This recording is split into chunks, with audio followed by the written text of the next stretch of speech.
السلام خواتاتي، كي راكم دايرين؟ لاباس مريحين؟ الحمد لله. المهم جيتكم هذا النهار بطاجين تاع الزبيب والبصله. نبداو على بركه الله. هنا خواتاتي عندي كميه تاع الدجاج، كل وحده وعلى حسب المقدور نتاعها.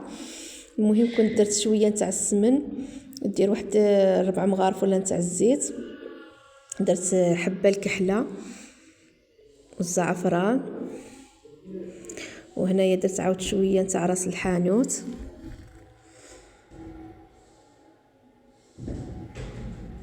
نزيدو شويه سكينجبير كيما هكا،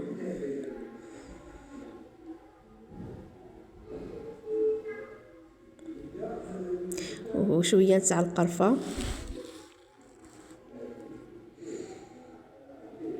هذه هي خواتاتي. هنا نديروه يتقلى هكا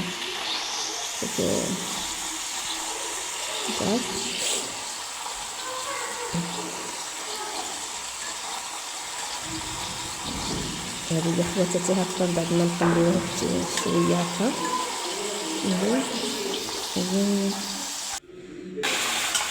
بعد ما نقليوه نزيدو له البصله كيما هكا، نقلبوه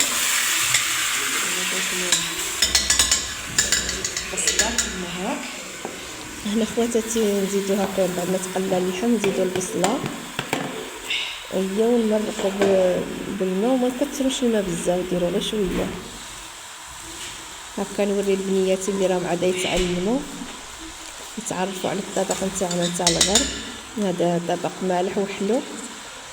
هنا نزيد شويه تاع طوماطيش تاع القوطي، غير شويه ماشي بزاف كما قلت لكم، ونمرق وما نكثروش الماء.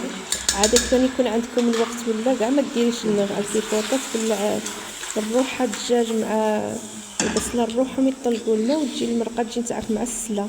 انا كنت هنا مقلقه، درت شويه نتاع الماء بصح ما كثرتش شويه.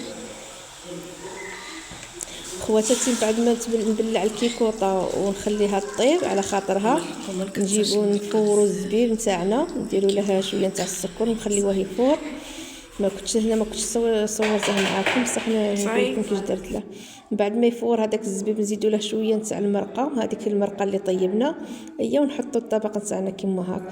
الدجاج نقلعوه ونحمروه في الفور. وهذا هو الطبق نتاعي خواتاتي، والى اللقاء الفيديو القادم.